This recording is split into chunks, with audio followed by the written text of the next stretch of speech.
Israel is bombing Iran relentlessly, but the truth is this couldn't have happened without collaboration of Arab rulers in the region. Israel used Syrian airspace to refuel its jets as it struck Iran. The jets which launched to refuel the Israeli planes took off from Al Udeid base in Qatar. Iran is being punished for its support for the Palestinian cause. In the region today, you have the axis of resistance, which is constantly subject to war by Israel and the United States, with the aid of the axis of assistance. And the Arab Iron Dome, which surrounds Israel, makes up that axis of assistance. Ask yourself, what have those rulers ever done for the Palestinian cause? And what is their current role in the Gaza genocide? Egypt has been a key facilitator of the Israeli genocidal blockade on Gaza for over a decade. Egypt worked at the beginning of the Gaza genocide to extract extortionate amounts of money from Palestinians attempting to leave Gaza for the enrichment of a businessman very close to the Sisi regime. And now the Egyptian government is stopping those inhumanity with a conscience from reaching Gaza. Have you ever heard an Arabic woman trying to breastfeed her flaccid child as it dies and her breasts are empty because she's been starved? For the love of humanity and for the love of Islam, please don't do this. Allow us to march to Gaza. In Jordan, King Abdullah has done everything he can to protect Israel, from arresting Palestinians to facilitating the interception of Iranian drones over their airspace and stopping them from reaching Israel, to taking part in the land bridge which helped Israel circumvent the naval blockade by the Yemeni armed forces. Across the region, rulers preside over billions of people who are deeply opposed to what Israel is doing. However, those rulers have existing covert business relations with the Zionist entity occupying Palestine. The son-in-law of Donald Trump, Jared Kushner, set up an investment firm by the name of Affinity Partners. He described it as a corridor for Gulf investment in Israel. Where did the money come from for this investment firm? $2 billion from the Saudi government and millions more from other governments like the UAE and Qatar. This Saudi-backed project, Affinity Partners, acquired ownership of Israel's largest shipbuilding company, the Shlomo Group. Following October 7th, the Shlomo Group provided military vehicles to Unit 5101. That is the Shaudag unit, which was responsible for raiding El Shifa Hospital. This company, Shlomo Group, provides the majority of ships for the Israeli Navy. So it's entirely possible that the Israeli ship which raided the Madeline, led by Greta Thunberg, was built with Saudi and Gulf money. What else has Jared Kushner's Saudi-backed firm, Affinity Partners, been up to? It now partly owns Phoenix Investment Firm, another Israeli company, which has 2 million shares in Israel's largest arms company, Elbit Systems. That's money directly from Gulf rulers into Israel's largest arms company. More than 85% of the drones used in the West Bank and Gaza are from Elbit Systems. And Phoenix Holdings is Elbit Systems' lone institutional shareholder.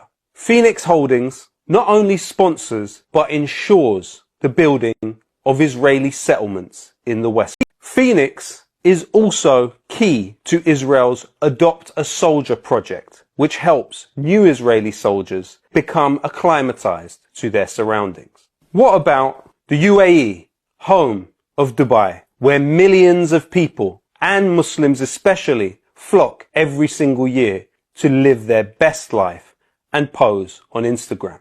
That same UAE is directly involved in the military infrastructure around Israel's genocide in Gaza. A deal was signed in 2021 between the UAE state-owned arms firm Edge Group and Israel Aerospace Industries to develop drones together. That's not all. Edge Group owns 30% of the Israeli defense contractor Third Eye Systems. The Ghost Soldier system, which Third Eye rolls out, assists the ground forces in their operations around the Strip. And during the genocide in Gaza, Third Eye Systems increased its value by 51%. 30% of that company is owned by a UAE state-owned company. G42 is a UAE company headed by the National Security Advisor of that state. It has a joint venture with Rafael, Israel's state-owned arms company. In fact, the military connections between Israel and the UAE are so close that Israel established Elbit Systems Emirates, a direct subsidiary of Elbit Systems based in the UAE producing weapons. But the UAE's involvement in the Gaza genocide does not end there either. Its state-owned investment firm, Mubadala, owns 11% of the Tamar gas field, which Israel operates in occupied Palestine. The Israeli military could not function without the gas that it procures from the Tamar gas field. And in fact, the relationship between Israel and the UAE is now so close that Israel Aerospace Industries announced that you will see Israeli and Emirati cooperation in space exploration. Alongside our partners in the Gulf countries and the Middle East, IAI continues to promote innovative solutions with a clear goal: the development of advanced technologies that will help lead the entire region towards a more secure future. نراكم جميعا في أبو ظبي. See you all very soon in Abu Dhabi. So contrary to public perception, normalization has already happened between the Saudi government and Israel. The Saudi government has been found to use Israeli intelligence company Celebrite, which is staffed by former personnel from Unit 8200, Israel's military intelligence unit. The Saudis use Celebrite to hack the phones of their own citizens. We know that Jamal Khashoggi, the Saudi dissident who was hacked to death in the Saudi embassy in Turkey, had his phone hacked by the Saudis with Pegasus spyware from the Israeli intelligence company, the NSO Group. A state will not outsource the functions of its external and internal intelligence services to a state that it does not have a very close relationship with. The same is true of the UAE. It outsources the hacking of its own citizens' phones to the Israeli company Celebrite in a deal which was put together by the former head of Israel's external intelligence service, Mossad. The truth is, throughout this genocide in Gaza, weapons have flown from the US Al Udeid base in Qatar to the Nevatim base in occupied Palestine to provide weapons for the Israeli military. There is also evidence that weapons have flown directly from US bases in Kuwait and been delivered to the Israeli military. How do these governments have any control over their own sovereignty when they allow bases in their state to be used to perpetuate this genocide? And what about the jewel of the Muslim world, Turkey, where Erdogan constantly brings up the Palestinian people in his prayers? Well, Turkey, factually speaking, has long trained Israeli pilots on the Konya firing range, allowing Israeli Air Force pilots to use the mountain territory to sharpen their skills at targeting Palestinian homes. And in return, Turkish pilots are also trained at the Nevatim base in occupied Palestine. In fact, Israeli company Dorad Energy supplies electricity directly to Israeli military bases. The second largest shareholder in that Israeli company was Zulu Holdings, headed by Erdogan's close friend Ahmed Zulu. In fact, the Israeli military could not operate without the oil which pumps to it from two Muslim nations. The pipeline which runs from Azerbaijan and through Turkey to Israel provides 40% of Israel's oil. This could have been cut off at any time during the genocide, but it was not.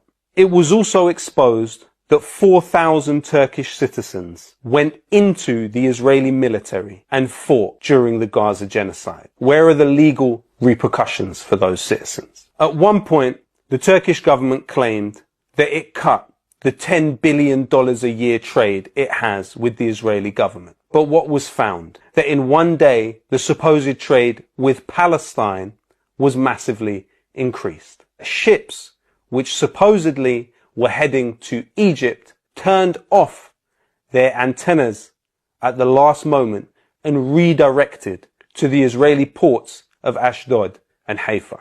It was even claimed by Turkish journalist Metin Cihan that Erdogan's son, Burak Erdogan, was trading with Israel throughout the genocide through his shipping company. At one point, the Yemeni armed forces even struck a Turkish ship linked to the ruling party, operated by the Orash Shipping, a company owned by Saleh Zeki Sakir, a close associate of Erdogan's party. The Yemeni armed forces warned their brothers in Turkey to stop trading with Israel or they would be struck again. All of this is over a year into the Gaza genocide. What about Indonesia, the most populous Muslim country in the whole entire world? Despite the pro-Palestinian position taken by the government, you have several Israeli intelligence companies who have been able to implicate themselves into the functions of the state. For example, the NSO group, Kandiro, Wintego, and Intellexa are all involved in the runnings of the Indonesian security state from as far back as 2018. These are companies founded by former personnel of Israel's intelligence unit 8200. What about Pakistan, the only nuclear state in the Muslim world? Despite the fact that it has a very pro-Palestinian position, the internal intelligence functions of Pakistan are aided by Israeli company Celebrite. Pakistan uses an Israeli intelligence company, Celebrite, to hack the phones of its own citizens. All of this, when taken together, amounts to grand betrayal of the Palestinian cause and collaboration with Israel's project. What you're talking about here is a global network of intelligence agencies who have developed a reliance on Israeli technology, which renders the governments which supposedly control these agencies subject to extreme levels of leverage against them. If Israel has been able to integrate itself with the security services of states around the world, what does that mean for the functions of those institutions? How free are those politicians themselves? Greta Thunberg, a non-Muslim Swedish activist, said she is willing to die to deliver 100 kilos of flour to Gaza. Ask yourself, what have the rulers of the Muslim world given to Palestine? Despite the fact that those rulers have vast armies and navies at their disposal, they could not muster one act equal to that of Greta Thunberg and her friends. No title, no army, no government, no money, just conscience and humanity. This is a very important story which I am very grateful to Double Down News for publishing. There is a reason you won't see this story anywhere on the mainstream media. I hope that you can continue to support the work that they do here by becoming a member of the Patreon.